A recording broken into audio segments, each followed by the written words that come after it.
कैदी रोज की तरह जिम में व्यायाम कर रहा था। अचानक हजारों डिग्री की तपती गर्मी में बर्फ के फाहे गिरने लगे। आदमी ने हैरानी से सिर उठाया तो देखा छोटी छोटी बर्फ की बूंदें कुछ ही सेकंड में भारी बर्फबारी में बदल गईं। सब लोग चौंक ही रहे थे कि अचानक जेल की दीवारें पिघलने लगीं। जिज्ञासा में एक कैदी पास जाकर देखने लगा और पाया कि 10 मीटर मोटी दीवारें अलौकिक गति से घुल रही हैं। सभी कैदी झटपट एक साथ दौड़े और मौका पाकर जेल तोड़कर भागने की कोशिश करने लगे। लेकिन जैसे ही दीवार का दरार खुला, वहां से लाखों डिग्री गर्म लावा फूट पड़ा और बिजली जैसी रफ्तार से पूरे जेल में फैलने लगा। डरे हुए कैदी उल्टी दिशा में भाग खड़े हुए। तभी फुबरलर को खबर मिली और वह तुरंत वहां पहुंच गया। उन्हें लगा कोई कैदी भाग गया है, लेकिन जब गिनती की तो एक भी कैदी गायब नहीं था। छोटी मैंने तुरंत समझ लिया कि ये सब सांग बियाओ की चाल है, ताकि ध्यान कहीं और बढ़ जाए। जब वे अंदर जांच करने गए तो पाया कि सांग बियाओ पहले ही जेल से फरार हो चुका था। फुबरलर ने तुरंत 3 किलोमीटर के दायरे में खोज अभियान शुरू कर दिया। लेकिन जो चीज उन्हें मिली उसे देखकर सब दंग रह गए। सबको लगा कि रोबोट अब नरसंहार करेगा, लेकिन उसने धीरे धीरे मुड़कर बुद्ध की मूर्ति की ओर कदम बढ़ा दिए।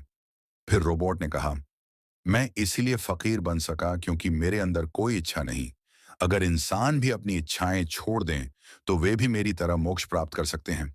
यह कहकर अगले ही पल उसने अपना प्रोग्राम बंद कर लिया और हमेशा के लिए पश्चिमोत्तर दिशा में खो गया। ये देख सभी साधु भावुक हो गए और तुरंत जमीन पर घुटनों के बल बैठ गए। इसी बीच दूसरी ओर एक छोटी लड़की ने गलती से अपने पिता का काला गेंदनुमा खिलौना तोड़ दिया।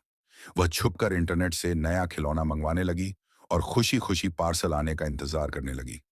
लेकिन कुछ ही दिनों बाद खबरों में बताया गया कि एक विशाल उल्कापिंड धरती की ओर बेहद तेज गति से आ रहा है। गणना के अनुसार मानव जाति के पास केवल 12 घंटे ही बचे थे। खतरे को देखते हुए छोटी मे का परिवार तुरंत भूमिगत आश्रय में जा छिपा। सुविधाएं इतनी अच्छी थीं कि उल्का टकराने पर भी वे वहीं जिंदा रह सकते थे।